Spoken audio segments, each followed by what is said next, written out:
바벨이라는 뜻은 혼란이라는 뜻입니다. 바벨이라는 뜻은 혼란이라는 뜻입니다. 그런데 이 바벨에 대한 말씀은 창세기에 끝나는 것이 아니라 성경의 맨 끝 성경인 계시록에도 바벨에 대해서 말씀을 하고 있다라는 거예요. 우리가 한번 말씀을 찾아볼까요? 계시록 17장으로 넘어갑니다.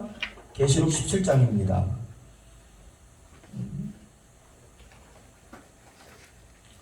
1절부터 6절까지의 본문을 보도록 하세요. 계시록 17장 1절부터 6절의 본문을 제가 한 절, 여러분들이 한 절, 우리가 한 절 한 절 나눠 교독하도록 하겠습니다. 또 7 대접을 가진 7 천사 중 하나가 와서 내게 말하되 이리로 오라. 많은 물 위에 앉은 큰 음녀가 받을 심판을 내게 보이리라. 땅의 임금들도 그와 더불어 음행하였고 땅에 사는 자들도 그의 음행에 죄졌다. 곧 성령으로 나를 데리고 광야로 가니라. 내가 보니 여자가 붉은빛 짐승을 탔는데 그 짐승의 몸에 하나님을 모독하는 이름들이 가득하고 7 머리와 10 뿔이 있으며 그 여자는 자줏빛과 붉은빛 옷을 입고 금과 보석과 진주로 꾸미고 손에 금잔을 가졌는데 가증한 물건과 그의 음행에 더러운 것들이 가득하다. 5절 6절 같이 합니다. 시작. 그의 이마에 이름이 기록되었으니 비밀이라 큰 바벨론이라 땅의 음녀들과 가증한 뜻의 어미라 하였더라. 또 내가 보매 이 여자가 성도들의 피와 예수의 증인들의 피에 취한지라. 내가 그 여자를 보고 놀랍게 여기고 크게 놀랍게 여기니. 그러니까 이 창세기에 나왔던 바벨의 그 이름, 바벨의 그 계획이 창세기에 끝나는 것이 아니라 하나님의 심판을 받은 내용을 계시록에도 말씀하고 있는데, 세상을 다스리고 있었던 큰 음녀, 세상의 문화, 세상의 향락을 다스리고 있었던 큰 음녀를 가리켜 말할 때에 뭐라고 말씀하고 있어요? 바벨론이다, 이렇게 말씀을 하고 있는 거예요. 다시 말씀드리면 이 바벨에 대한 역사는 이 창세기에 끝나는 것이 아니라 계시록에도 말씀하고 있는데, 이 계시록 17장에서 지금 읽은 말씀에서 바벨론을 가리켜 말씀할 때에 무엇이라 말씀하고 있습니까? 심판을 받을 음녀다, 이렇게 말씀하고 있습니다. 심판을 받을 음녀다. 그러니까 창세기 11장에도 바벨탑을 쌓았던 것, 그 바벨탑으로 인해서 언어가 혼잡되는 심판을 받게 되었잖아요. 또 지금 읽은 말씀에 보면 땅의 여러 임금들이 음행으로 더럽게 되었고 예수의 증인들을 피 흘리게 했고 순교하게 이르렀고 땅의 음녀들과 모든 가증한 것들 우상 숭배의 어미요 우두머리가 바로 뭐다? 바벨론이다, 이렇게 말씀을 하고 있습니다. 그리고 또 이 바벨론에 대한 말씀은 계속해서 요한계시록 18장에서도 말씀을 하고 있어요. 우리가 한번 2절 봅니다. 18장 2절입니다. 2절. 계시록 18장 2절입니다. 보셨습니까? 자, 우리 함께 합니다. 시작. 힘찬 음성으로 외쳐 이르되 무너졌도다 무너졌도다 큰 성 바벨론이여 귀신의 저소와 각종 더러운 영이 모이는 곳과 각종 더럽고 가증한 새들이 모이는 곳이 되었도다. 그러니까 바벨탑을 쌓을 때도 자 우리가 모여서 우리의 이름을 내자 하면서 모였지 않습니까? 사랑하는 여러분들이, 우리가 신앙의 상식적으로 생각을 해보면 우리 이름을 내는 것이 아니라 하나님의 이름을 내는 게 옳지 않습니까? 아멘. 그것이 정당하잖아요. 아멘. 그게 온당하잖아요. 그런데 누구의 이름을 내기 위해서, 자기들의 이름을 내기 위해서, 자기의 뜻을 세우기 위해서 모이고 그 뜻을 어디에 닿게 하자? 그 꼭대기 하늘에 닿게 하자. 그 얘기는 뭐예요? 하나님을 맞서자라는 거예요. 하나님을 맞서자. 그런데 그 그러한 일이 이 지금 심판을 받았던 계시록에 나오는 바벨론도 말미암아 모일 때에 각종 귀신의 조소요 각종 더러운 영이 모이는 것이다. 세상의 향락과 쾌락으로 세상을 다스렸다. 그러나 이 창세기에 나오는 바벨도 하나님의 심판으로 말미암아 그 쌓는 것이 멈추고 흩어져 버렸듯이 이 모든 각종 더러움과 귀신의 조소였던 바벨론도 하나님의 심판으로서 다 흩어지고 멸망받게 되었다라는 것을 말씀을 하고 있는 거예요. 이해되면. 자, 10절 말씀 봅니다. 10절 말씀. 자, 우리 함께 합니다. 시작. 그의 고통을, 자, 18장 10절입니다. 계시록. 자, 시작. 그의 고통을 무서워하여 멀리서 이르되 화이도다 큰 성 경관성 바벨론이여 한 시간에 내 심판이 이르러가 하리로다. 그러니까 이것이 서서히 무너진 것이 아니라 서서히 심판받은 것이 아니라 한순간에 무너졌다. 한순간에 어디처럼 소돔성처럼 고모라처럼 한순간에 심판을 받았다라는 거예요. 어디처럼 여리고처럼. 이해되십니까? 그래서 바벨론은 모든 음행과 모든 가장과 세상의 향락과 사치로서 세상을 물들게 하고 죄악에 물들게 하고 죄악의 방향으로 끌게 하고 악의 방향으로 끌게 하고 더럽히고 하나님을 향해서 대적하고 하나님보다 높아지려고 했던 이러한 모든 것의 우두머리요 머리요 어미였던 그 바벨론을 하나님께서 심판하셨다는 거예요.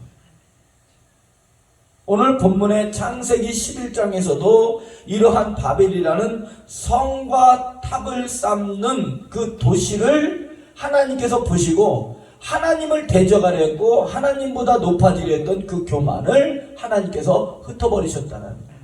사랑하는 여러분들이요, 교만은 패망의 선봉이라 했습니다. 겸손은 종기의 앞잡이라 했어요. 교만한 자보다 겸손한 자가 좋습니다. 사나운 자보다 온유한 자가 좋습니다. 강팍한 자보다 부드러운 자가 좋습니다. 할렐루야. 그런데 왜 하나님께 심판받을 짓을 했냐는 거예요. 왜? 무엇 때문에? 왜 그들은 뻔히 하나님께 심판받고 이렇게 하면은 안 될 줄 알면서 왜 그렇게 이 일을 했고, 그렇다면 도대체 누가 심판받을 이 바벨탑을 쌓았는가? 사랑하는 여러분들이요, 이 바벨탑을 쌓는 일이 이 계시록에도 말씀하고 있고 오늘 본문 창세기 11장에도 말씀하고 있는데, 그러면 도대체 이 바벨탑을 쌓았던 사람들이 누구냐는 거예요. 그 말씀을 보려면 창세기 10장으로 넘어가 둬야 됩니다. 이 바벨탑을 쌓았고 했던 사람들은 누구였냐? 큰 음녀가 그 영적으로 봤더니 누구였냐는 거예요. 창세기 10장으로 한번 넘어가 봅니다. 창세기 10장 6절부터 봅니다. 창세기 10장 6절입니다. 보셨나요? 자, 6절부터 12절까지 우리가 한 절 한 절 나눠 교독하도록 하겠습니다. 함의 아들은 구스와 미스라임과 붓과 가나안이요. 구스의 아들은 스바와 하울라와 삽다와 라마와 삽드가요. 라마의 아들은 스바와 드단이며. 구스가 또 니므롯을 낳았으니, 니므롯에 한번 유념하시기 바랍니다. 니므롯을 낳았으니 그는 세상의 첫 용사라. 그가 여호와 앞에서 용감한 사냥꾼이 되었으므로 속담에 이르기를 아무는 여호와 앞에 니므롯같이 용감한 사냥꾼이로다. 이 사냥꾼이라는 말도 잘 유념하시기 바랍니다. 그의 나라는 그러니까 니므롯이라는 사람, 함의 자손, 니무롯이라는 사람의 나라는, 그의 나라는, 니무롯의 나라는 이해되지요? 네. 니무롯의 나라는 신할 땅의 바벨과, 여기 바벨 나오네요, 그죠?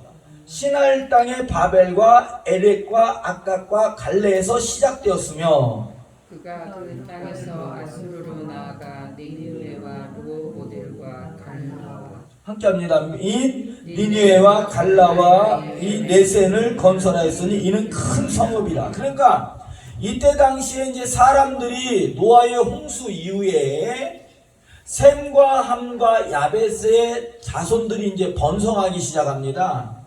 그 번성하기 시작할 때에 함의 자손 중에 니무롯이라는 자가 있었는데, 그 니무롯이라는 그 자손들을 통해서 바벨탑이 쌓아졌다라는 거예요. 그러니까 바벨탑을 누가 건설했느냐? 바벨탑을 누가 건설했느냐? 바벨은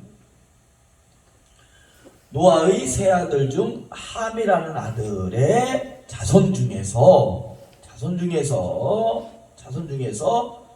한 자손인 니무롯이라는 그 자손이 바벨을 건설했다. 큰 성읍을 건설했다라는 것을 알 수 있어요. 그런데 그 니무롯은 함의 후손인데, 함은 노아를 통해서 저주를 받았어요? 축복을 받았어요? 그렇죠. 저주를 받은 후손이죠. 왜? 아버지의 하체를 보았으니까.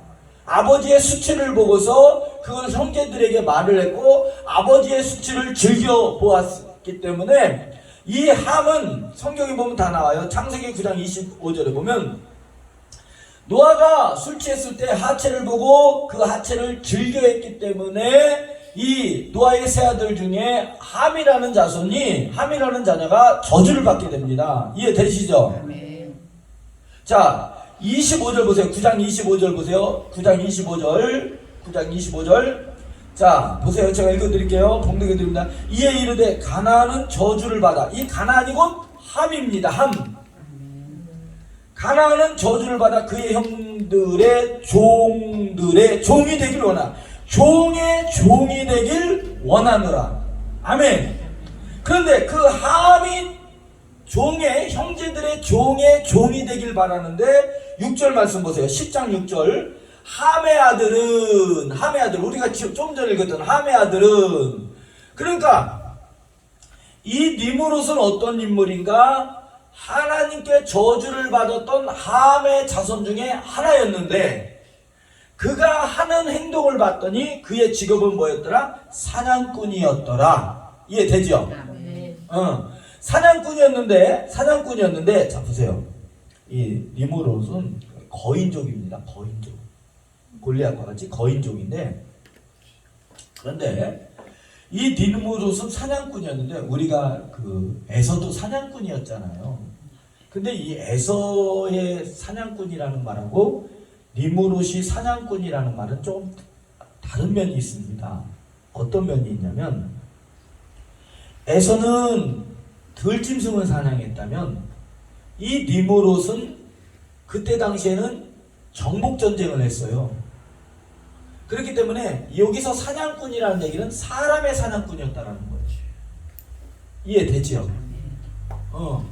그 에서는 들짐승을 잡아다가 그래도 자기 아버지 이삭에게 드릴 수 있는 뭔가 효행을 행했는데, 그런데 이 니무롯이라는 사람은 사람들을 괴롭히고 노예 삼고 포악하고 정복하고 전쟁을 통해서 사람들을 잡아다가 팔아넘기는 사람의 사냥꾼이었다라는 거예요. 그러니 얼마나 악합니까? 그런데 그 사람을 사냥하고 남의 땅을 빼앗고 남의 땅을 정복해서 했던 그러한 재물과 그러한 노예들을 통해서 성과대를 쌓았다는 거예요. 이게 하나님께 합당하겠습니까? 그리고 쌓는 목적이 뭐였어요? 하늘 꼭대기 올려서 우리의 이름을 나고 하나님보다 더 높아지자. 그러니 하나님께서 무너뜨릴 수밖에 없었다라는 거예요. 사랑하는 여러분들, 니무롯은 처음 연걸이라고 말씀했는데, 이 연걸을 좀 전에 읽었던 계시록 말씀에 비춰봤더니 세상을 이 니무롯을 바벨론을 건설한 이 니무롯은 사람을 사냥하며 노예 삼는 무자비한 폭군이요 독재자요 하나님 앞에서 악한 악의 중심이었다는 거예요. 그러니까 모든 악의 영들이 아까 계시록에 봤더니 더러운 영이 모이는 곳이요 각종 기술인의 처소요 라고 얘기했듯이 말씀했듯이 이 니무롯으로 말미암아 모든 악이 우상숭배뿐만 아니라 이러한 모든 악이 모이는 곳이 바로 바벨이었다는 거예요. 이해되지요? 창세기 6장 5절에 뭐라고 말씀하고 있습니까? 사람의 생각이 항상 악했다. 사람의 계획이 항상 악했다라고 말씀을 하고 있어요. 악했기 때문에 사람의 계획이 악했기 때문에 하나님의 성령이 떠나버렸어요. 하나님의 신이 떠나버렸어요. 그래서 홍수의 심판을 당한 거예요. 근데 홍수의 심판을 당했는데 다시 그들의 계획이 악해져 버린 거예요. 그러니까 하나님께서 멸할 수밖에 없었죠. 그렇다면 왜 이 니무롯이 자기들의 건강을 가지고 큰 덩치를 가지고 그들이 왜 이 성읍을 건설했느냐, 이 왜 바벨을 건설했냐는 거예요. 이 도시를 왜 건설했냐는 거예요. 자, 11장으로 넘어옵니다. 11장, 창세기 11장 4절부터 6절을 봅니다. 4절부터 6절. 한 절 한 절 나눠 교독합니다. 또 말하되 자, 이 자라는 단어를 기억하세요. 자가 나오죠, 그죠? 몇 번 나올 거예요. 자라는 단어가 나와요. 이 감탄사거든요. 말하되 자, 우리 성읍과 탑을 건설하여 그 탑 꼭대기를 하늘에 닿게 하여 우리 이름을 내고 온 주변에 흩어짐을 면하자 하였더니, 읽으세요. 여호와께서 사람들이 건설하는 그 성읍과 탑을 보려고 내려오셨더라. 여호와께서 이르시되 이 무리가 한 족속이요 언어도 하나이므로 이같이 시작하였으니 이후로는 그 하고자 하는 일을 막을 수 없으리로다. 자, 우리가 내려가서 거기서 그들의 언어를 혼잡하게 하여 그들이 서로 알아듣지 못하게 하자. 아멘. 온 땅의 언어가 하나였던 그 고대의 시대에 하나였을 때에 신할 땅 평지에 니무롯이라는 자의 중심이 돼서 사람의 사냥꾼, 폭군, 포악한 자들이 중심이 돼서 악한 자들이 연합되기 시작합니다. 그래서 그들이 성을 쌓고 그들이 도시를 건설하고 탑을 건설하게 되는데 그 탑 꼭대기를 어디에 닿게 하자? 하늘에 닿게 해서 하나님의 이름을 내자 하는 것이 아니라 우리의 이름을 내자. 그러니까 천단이라고 혹시 들어보셨어요? 저 중국 가면 천단이라고 있죠. 천단. 하늘에 제사를 드리는 천단. 우리나라도 옛날에 하늘 숭배를 할 때에 어떤 탑을 쌓았지 않습니까?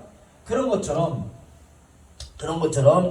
이들도 마찬가지로 고대의 이 니무롯도 마찬가지로 자기들의 이름을 내기 위해서 몇 가지 이유 때문에, 하나는 자기들의 이름을 내기 위해서, 또 하나는 어떠한 정신적으로 악함이 모이기 위해서, 또 한 가지는 이 일에 자기들의 그러한 일에 하나를 만들기 위해서 이렇게 성읍을 건설하고 탑을 쌓았다라는 거예요.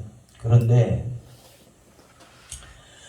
이 4절에 성과 탑의 꼭대기가 어디에 닿자? 하늘에 닿자. 어디에 닿자? 하늘에 닿자 라고 말씀을 하고 있어요. 이 하늘에 닿자 이 말이 그냥 넘어갈 단어가 아니라 이게 매우 무서운 말이라는 거예요. 그냥 우리가 이 하늘에 닿자 이 정도가 무서운 말이에요. 무슨 말? 무서운 말이에요. 하나님을 대적하는 매우 무서운 말이에요. 이게 쓰면 안 되는 단어예요. 근데 이게 그냥 서슴없이 하는 거예요. 왜냐면 자 보세요. 창세기 3장 5절에 보면 사단 뱀이 아담을 유혹할 때 뭐라고 합니까? 너희 눈이 밝아 누구와 같이 되리라? 하나님과 같이 되리라. 그런데 이 영적으로 보니까 이 대를 어디에 쌓자? 하늘에 놨죠. 하나님께 놨죠. 그리고 이사야서 14장 13절부터 14절 말씀은 사단을 비유한 말씀입니다. 누구를 비유한 말씀? 사단을 비유한 말씀. 이것은 그냥 신앙의 기초에 대한 말씀, 가장 기초되는 말씀이니까 이건 여러분들이 다 외우시기 바랍니다. 이사야서 14장 13절부터 14절 말씀은 이건 사단을 가리키는 말씀이다. 사단, 귀신의 왕인 사단을 가리키는 말씀이다 라고 딱 아시기 바랍니다. 그런데 거기에 보면 계명성이 나와요. 뭐가 나와요? 계명성, 빛난 별, 계명성이 나와요. 그것을 바로 계명성이 곧 사단을 가리키는 겁니다. 사단, 루시퍼, 사단을 가리키는 거예요. 천사장, 옛날에 타락한 천사장을 가리키는 겁니다. 계명성이. 근데 그 계명성 천사장을 했는데 거기에서 그 사단이 어떻게 다 타락을 당하죠? 거기에 말씀해 보면 내가 하늘에 올라 하나님의 묵별 위에 내 보좌를 높이리라.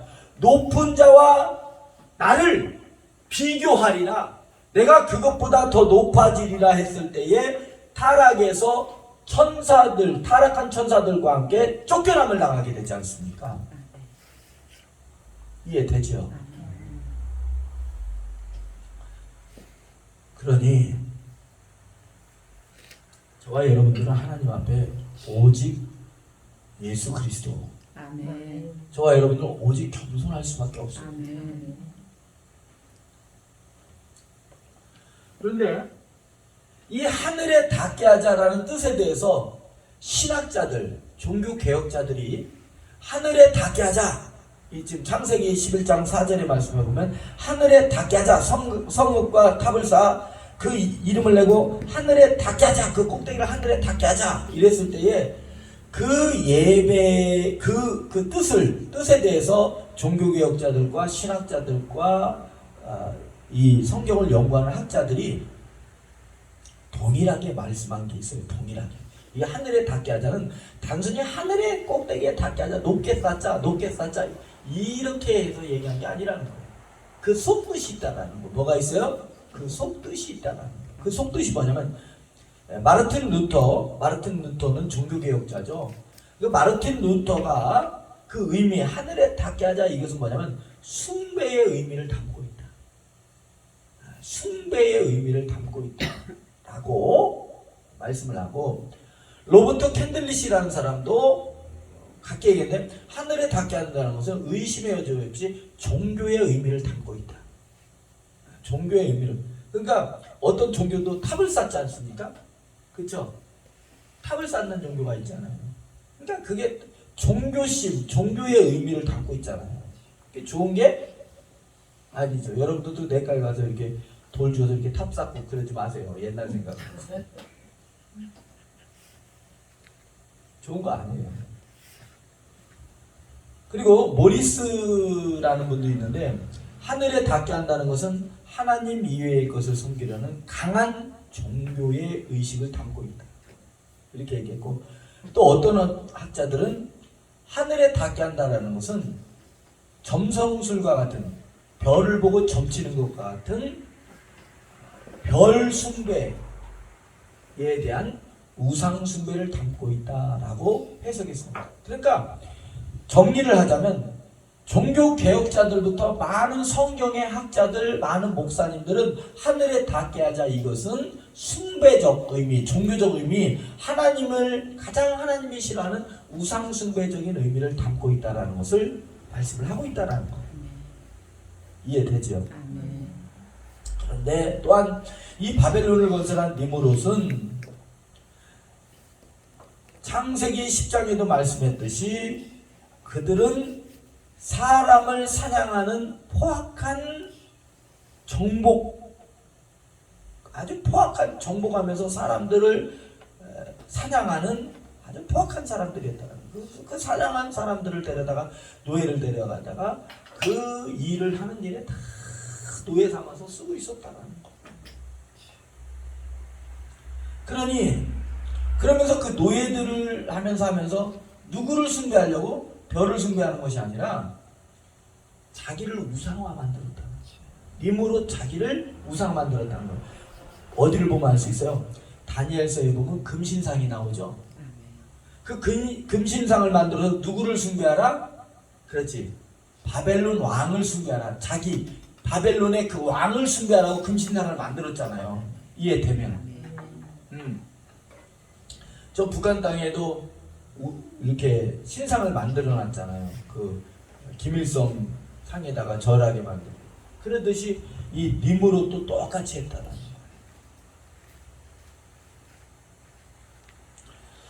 사랑하는 여러분들이요, 창세기 6장에 보면 이렇게 말씀하고 있습니다. 노아와 그 가족 이외에 하나님의 은혜가 없고 성령이 없고 그 생각과 그 계획이 이론들이 하나님의 성령을 떠나게 하는 모든 악으로 치닫고 있었다라고 말씀을 하고 있죠. 그것이 악으로 치닫게 되니까 하나님은 한탄할 수밖에 없었고 하나님께서는 탄식할 수 없었고 결과적으로는 심판이 이르게 할 수밖에 없었는데 다시 하나님께서 심판할 수밖에 없는 일이 또 벌어지고 있다는 거예요. 여러분들, 이렇게 인간은 악합니다. 여러분들, 오직 예수의 은혜가 아니면 저와 여러분들은 살 수가 없습니다. 예수님이 저와 여러분들의 마음을 붙들어 주셔야 되고 인도해 주셔야 되고 다시 일으켜 주셔야 되는 하나님의 은혜밖에 없는 줄로 믿습니다. 사랑하는 여러분들요, 저와 여러분들은 오직 하나님의 은혜에 젖어서 사는 그런 삶이 되시길 바랍니다. 아멘. 아멘. 이제부터는 내 이름을 내는 것이 아니라 오직 예수 이름 내는 거예요. 아멘. 할렐루야. 아까 제가 눈여겨보려 했던 그 자라는 단어 기억하시죠? 아멘. 그 자라는 단어를 좀 더 다른 말, 말하되 할 때에 뭐 이렇게 하잖아요. 우리가 말할 때, 야! 잘 들어봐. 이렇게 하잖아요. 자! 내 말 지금부터 잘 들어봐. 이렇게 하지 않습니까? 이 자라는 단어는 감탄의 말이면서 초청의 말입니다. 사람들의 이목을 집중시키고 사람들을 초청하는 말이에요. 이해되지요? 자라는 말은 사람들을 초청하는 말이기 때문에 이 말을 자라는 말을 고치면은 다른 말로 와라. 자, 여러분들, 동네 여러분들, 그 얘기는 뭐예요? 내 말에 집중해주고 아니면 더 좋은 것은 뭐예요? 가까이 와서, 이런 뜻이잖아요. 그러니까 지금 바벨탑을 쌓을 때 자라는 단어는 이건 뭐냐면 와라, 모여라, 이런 초청의 의미를 담고 있다는 거예요. 근데 이들은 뭘로 초청을 합니까? 악의 일에 초청을 하고 있죠. 자라는 말을 다른 말로 오라고 바꿨는데 하나님께서는 어느 때 오라고 말씀을 하고 있습니까? 7절 말씀을 봤더니, 자, 하나님도 이 님으로 바벨탑을 쌓았던 이 사람들도 자라고 말을 하고 시작했듯이 하나님께서도 7절 말씀 보세요. 7절 말씀, 자, 우리 함께 읽어봅니다. 시작. 우리가 우리가 내려가서 거기서 그들의 언어를 혼잡게 하여 그들을 서로 알아듣지 못하게 하자 하시고. 그러니까 자라는 말을 니모롯이라는 사람들은 악의 일을 시작할 때에 오라 라고 얘기했다면 하나님께서는 자라는 말을 언제 쓰십니까? 악을 멈출 때에, 악한 일을 멈출 때에 와라. 누구에게 와라? 목마른 자도 예수께 와라. 아멘. 그래서 하나님께서는 지금부터 어떤 때에 이 니모롯은 오라는 말을 악한 일을 시작할 때 오라고 했는데 하나님께서는 어떤 때 와라 이렇게 은혜의 초청이 있었냐면, 첫 번째는 악의 계획을 멈추게 하실 때 와라, 하나님께로 나와라. 슬픔을 멈추게 하실 때, 아픔을 멈추게 하실 때 수고하고 무거운 짐 자들아 다 내게로 와라. 무거운 짐을 가볍게 하실 때, 은혜를 베푸시게 하실 때에 와라 이렇게 한다라는 거예요. 사랑하는 여러분들도 늘 주님의 초청을 받아들여서 성전에 가까이 오시기 바랍니다. 아멘. 아멘. 세상의 초청은 어이 우리 자 와라. 세상의 초청은 우리를 자꾸 세상으로 물들게 하는 초청이지만 하나님의 초청은 구원의 초청이라는 거 믿으시면 하나님의 초청은 지금 이 창세기 11장 7절에 자 와라 우리가 내려서 부를 때는 악을 멈추게 할 때 하셨고 또 두 번째는 죄에서 구원하실 때 오라 자라는 말을 쓰셨어요. 아멘. 이사야서 1장 18절 말씀해 봤더니 이렇게 말씀을 하고 있어요. 이제 이어서 다음 주에도 계속 하겠습니다. 우리가 이사야서 1장 18절 말씀을 보고 말씀을 정리하고 다음 주에 이어서 계속 하도록 하겠습니다. 이사야서 구약성경 이사야서 1장 18절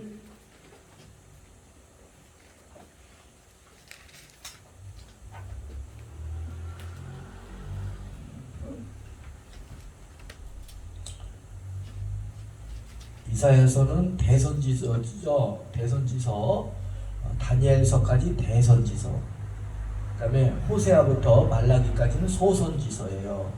그럼 대선지서 소선지서 나누는 것은 성경에 그 쓰여진 양을 보고서 그냥 대선지서 소선지서 이렇게 합니다. 그래서 이사야서는 대선지서 이사야서는 총 몇 장이에요? 66장. 그래서 이사야서는 별칭으로 뭐래요? 미니 성경. 구약 39권, 신약 27권, 3927. 그래서 총 성경은 66권. 아멘. 창세기부터 계시록까지. 그런데 이 이사야서도 66장. 아멘. 그래서 이 이사야서를 다른 말로 뭐라 한다? 미니 성경이라 한다. 미니 성경. 이해되죠? 아멘. 예. 그러면서 그건 참고적으로 아시고 성경 찾을 때 좀 참고적으로 말씀을 드렸습니다. 그러면서 자 이사야서 1장 18절 말씀을 한번 함께 봅니다. 시작. 여호와께서 말씀하시되 오라 우리가 서로 변론하자. 너희 죄가 주홍같이 붉을지라도 눈과 같이 휘어질 것이요 진홍같이 붉을지라도 양털같이 희들하리라. 아멘. 여러분들 주홍같이 붉다 진홍같이 붉다 이랬을 때에 이 붉다라는 단어는 어떤 의미도 담고 있냐면 한번 물들였기 때문에 염색한 천이기 때문에 염색한 것이 한번 염색이 들어가면 염색한 물이 빠져요 안 빠져요? 안 빠지지 않습니까? 우리는 죄에 물들었기 때문에 한번 염색되었기 때문에 죄에 염색되었기 때문에 이 죄가 빠지지를 않는데 예수 피로써 말미암아 휘어지게 됐다라는 거예요. 죄로 물든 저와 여러분들이 예수 피로 말미암아 눈과 같이 휘어졌다라는 거예요. 깨끗하게 되었다라는 거예요. 아멘. 그 예수님의 초청은 자 오라 너희 죄가 주홍같이 붉을지라도 다시 말하면 죄에 물들었다 할지라도 씻을 수 없는 죄에 물들었다 할지라도 하나님께 오라는 거예요. 예수께로 오라는 거예요. 그러면은 아무리 죄에 물들었다 할지라도 예수 피가 다 예수 피의 능력으로 다 씻어진다라는 거예요. 깨끗하게 된다라는 거예요. 너희가 수고하고 무거운 짐 졌다 다 내게로 오라. 내가 너희를 쉬게 하리라. 아무리 힘들고 무거운 짐이고 무거운 멍에라 할지라도 두려워하지 말고 누구에게로 와라? 예수께로 와라. 예수님께서 내가 곧 길이요 진리요 생명이라 했으니 생명 되시는 우리 주 예수 그리스도 우리에게 영생을 주시는 예수 그리스도 저와 여러분들의 짐을 벗기시는 예수님께로 오라는 거예요. 그래서 히스기야 왕도 죽을 병에 걸렸지만 하나님께 나왔을 때 하나님께서 그를 살려내신 줄로 믿습니다. 여러분들 하나님은 능치 못함이 없으십니다. 그렇기 때문에 하나님께 나오는 자마다 다 은혜 주시고 고치시고 부유케 하시고 구원케 하시고 풀어주시고 여러분들 걱정하지 마세요. 점점 나아지고 좋아지는 줄로 믿습니다. 아멘. 우리 안수 집사님 반드시 승리하고 이길 줄로 믿습니다. 아멘. 반드시 하나님께 오라는 거. 아멘. 저도 하나님께 나아가는 거. 아멘. 사랑하는 여러분들도 하나님께 오고. 아멘. 그래서 우리 모두 승리하고 은혜의 삶이 되시길 바랍니다. 아멘. 구원의 삶이 되시고. 아멘. 아멘. 아멘. 무거운 짐에서 가벼워지는 역사가 있길 주님의 축복합니다. 아멘. 하나님께 다 오라. 우리가 가야 될 방향, 우리가 바라보여야 될 곳, 오직 예수 그리스도. 아멘. 성경으로는 자꾸 오세요. 아멘. 자꾸 좋은 일이 있어요. 아멘. 할렐루야. 아멘. 그렇게 되길 주님의 이름으로 축원드리고 축복합니다. 아멘. 자, 기도합니다. 거룩하신 하나님 감사합니다. 너희 죄가 주홍같이 붉을지라도 눈과 같이 여지리라 말씀했습니다. 우리는 죄에 염색되어 있었습니다. 그런데 이 죄에 염색되어 있었는데 이 죄에 물든 우리를 예수 피로 다 깨끗이 씻어주신 줄로 믿습니다. 아멘. 주님께서 채찍 맞으심으로 우리에게 남을 주셨고 주님께서 징계를 받으심으로 우리가 평화를 누리게 되는 줄로 믿습니다. 아멘. 하나님, 오늘도 우리가 주님 전에 나왔사오니 구원해 주시고 복 주시고 치료해 주시고 건강 주시고 부유를 허락하여 주시옵소서. 아멘. 부흥케 하여 주시고 아멘. 이제는 와보라 하고 했을 때에 동네 사람이 많은 사람들이 왔던 것처럼 이제는 우리 대전영혼께로 와라 와보라 하고 주님의 선포하니 많은 일꾼들이 많은 기도하는 사람들이 선교 일꾼들이 오게 하여 주시옵소서. 아멘. 축복하며 예수 그리스도의 이름으로 간절히 기도합니다. 아멘.